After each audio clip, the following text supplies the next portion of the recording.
Pemirsa, di seputar Bali edisi malam ini, kami tayangkan wawancara eksklusif bersama Ketua Kadin Gianyar, Iwayan Gede Arsania, dengan topik Kadin Gianyar dorong generasi muda jadi pengusaha. Berikut liputannya. Pemirsa Bali TV dimanapun Anda berada, senang sekali kembali saya Raistiawati menemani Anda dalam program wawancara khusus. Dan untuk edisi kali ini kita akan membahas terkait eksistensi Kadin Gianyar seperti apa, kemudian kiprahnya juga seperti apa. Selengkapnya kita sudah akan bersama dan akan berbincang langsung dengan narasumber kita. Sudah hadir Bapak Insinyur Wayan Gede Arsania. Nah, kalau sejauh ini Pak, sebenarnya bagaimana perkembangan Kadin Gianyar Pak sejauh ini? Ya, kalau kita berbicara Kadin, mungkin lebih awal saya harus menyampaikan apa itu Kadin. Baik. Kadin singkatan dari Kamar Dagang dan Industri. Jadi Kadin itu ada di tingkat pusat di Jakarta, ada di provinsi, ada di kabupaten kota. Ya. Jadi Kadin itu dilahirkan dari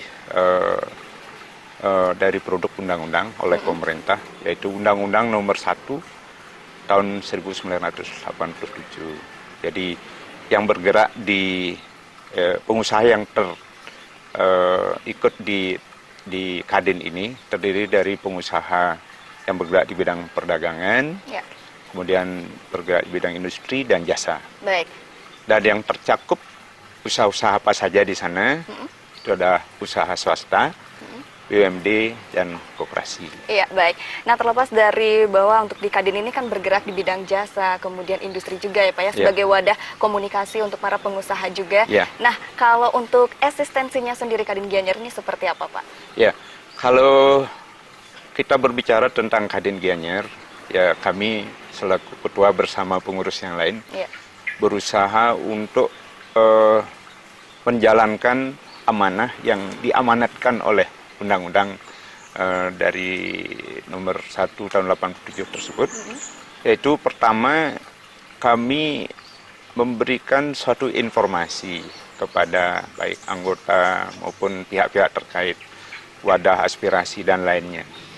Dan terkait dengan eksistensi, kami sudah melakukan kegiatan-kegiatan yang bermanfaat bagi anggota sendiri. Baik. Seperti kami melakukan sosialisasi terkait dengan bisnis online. Kemudian melakukan fokus group discussion terkait dengan perkembangan UKM yang ada di Gianyar. Kemudian ikut membantu pemerintah di dalam mensosialisasikan tax amnesty. Baik. Kemudian memberikan pelatihan tentang sistem perdagangan luar negeri. Nah, itu beberapa yang sudah kami lakukan, dan sebenarnya masih ada hal-hal lain, tapi kami kira itu yang paling penting yang sudah kami lakukan selama ini. Dan kami berharap memang Kadin itu sendiri lebih jauh diketahui oleh masyarakat. Karena selama ini mungkin orang bertanya, apa sih Kadin itu gitu. Baik, kan. Kalau orang sering bertanya, kok kamar dagang gitu kan. Nah, kami kan istilah itu mungkin sudah satu hal yang dipertimbangkan matang-matang di pusat, sehingga muncul Kamar Dagang dan Industri. Kamar itu bukan lain, artinya adalah wadah sebenarnya. Baik, ya. Pak, kalau kita melihat tadi dari kegiatan Kadin ini kan benar-benar positif sekali ya Pak ya, terutama untuk berusaha mengembangkan pengusaha-pengusaha juga. Nah, tapi sejauh ini bagaimana sinergi Kadin ini sendiri dengan pemerintah Pak? Apakah sudah berjalan dengan baik atau belum? Ya, kalau sinergi dengan pemerintah, kalau boleh saya katakan belum maksimal. Belum maksimal. Dalam artian seperti apa Pak? Sebenarnya pemerintah kalau dikaitkan dengan undang-undang itu, karena dalam undang-undang sendiri itu kan itu mewajibkan.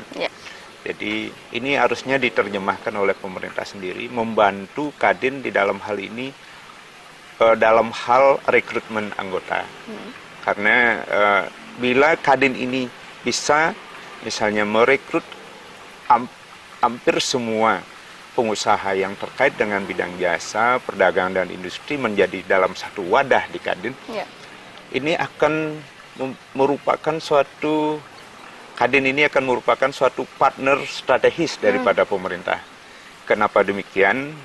Nah, karena di dalam wadah Kadin ini kan terdiri dari pengusaha-pengusaha yang terkait dengan tadi. Iya. Bila mana pemerintah membutuhkan informasi yang terkait dengan perjalanan perekonomian, terkait dengan perdagangan industri dan jasa itu, bisa meminta ke Kadin. Baik. Itu kan sangat mudah. Iya. Itu. Dan kalau boleh saya tambahkan lagi, pemerintah di dalam menelurkan kebijakan, bila mana pemerintah lebih jauh bersinergi dengan pihak pihak Kadin, maka pemerintah di dalam menelurkan kebijakannya akan lebih jauh bisa menyentuh kepentingan daripada pengusaha itu sendiri. Iya. Bila mana pemerintah mampu menyerap aspirasi Baik, pengusaha. jadi sejauh ini masih dalam artian sinergi Kadin dengan pemerintah ini masih kurang berjalan optimal, Pak ya? Belum. Sudah berjalan tapi hanya kurang sudah. optimal. Saya katakan di sini bahwa pemerintah kalau kami datang pasti diperhatikan oleh pemerintah. Namun kami berharap pemerintah lebih jauh memahami apa itu Kadin, terus bagaimana seharusnya bersinergi dengan Kadin, terus bisa memanfaatkan potensi Kadin ini. Iya. Itu Baik. saya kira. Ya, kalau untuk dari program dari Kadin ini sendiri, Pak, apa saja untuk program-programnya ini? Ya, ke depan paling tidak kita ingin lebih jauh membuat program pertama. Kami melihat di Bali ini, kalau saya berbicara tentang Indonesia dengan negara lain, jumlah wirausaha di Indonesia ini masih terbilang sangat rendah. Baik. Itu baru 1,8%. Kalau dibandingkan dengan negara terdekat saja negara terdekat saja seperti Malaysia, Burma, terus terakhir apa itu sudah mencapai 3%, bahkan Malaysia di atas itu 4%. Berarti kita cukup ketinggalan, Pak ya? Ketinggalan, kita 1,8. Sedangkan kalau kita berbicara dengan Singapura sudah 18% bahkan. Wah, ini beda sekali, jauh Beda sekali. sekali. Ya. Maka dari itu kami ingin mendorong kaum muda untuk lebih jauh mau berani menjadi seorang wirausaha. Baik, ini Itu yang menarik kami sekali. akan dorong. Dengan berbagai pengalaman teman-teman kami ingin memberikan suatu inspirasi kepada mereka untuk menjadi wirausaha dan tidak menjadi pekerja yang selalu berharap mencari pekerjaan ke sana di sini, tapi membuka lapangan kerja. Baik, itu salah tentunya satu. menjadi harapan kita bersama ya Pak ya. Baik Betul. Pak, kalau untuk terkait mengenai tentang strategi Kadin ini sendiri Pak. Nah, kalau dalam menjaga anggotanya ini sendiri, bagaimana strategi Kadin ini? Kami tentunya berharap bisa memberikan manfaat Ya. berupa peningkatan kemampuan mereka di dalam berwirausaha, peningkatan di bidang skillnya sendiri, maupun skillnya termasuk mungkin ada bidang produksi, pemasaran, manajemen SDM-nya. Ya.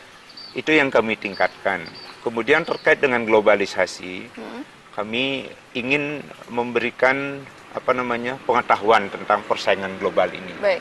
Karena kita harus mampu memanfaatkan teknologi informasi ini.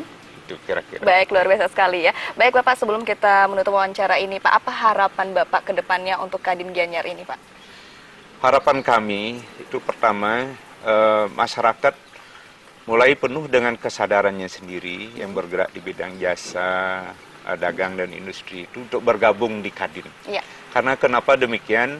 Ayo kita bersama-sama membuat suatu istilahnya perkumpulan atau membentuk suatu komunitas sehingga di sana kita bisa berbagi suka dan duka, dukanya di mananya, sukanya di mananya, dan ini jadikan suatu kebijakan bersama dan ini kita bisa sumbangkan pada pihak-pihak terkait, apakah dengan pemerintah, regulator, karena regulator kan sebagai penerbit peraturan, pemerintah sebagai eksekutornya. Tentunya ini saling terkaitan satu sama lain sehingga dari sinergi ini kita harapkan ekonomi di Gianyar itu akan terbangun, berkembang dan bisa memberikan kesejahteraan bagi masyarakat Baik, Gianyar. luar biasa sekali Pak Gede. Terima kasih Pak Gede untuk waktunya. Sama-sama. Sudah memberikan banyak sekali penjelasan terkait mengenai tentang situasi Kadin Gianyar untuk saat ini. Baik. Baik, pemirsa Bali TV, demikianlah wawancara khusus kita kali ini bersama Kadin Gianyar. Terima kasih sudah menyaksikan program kami.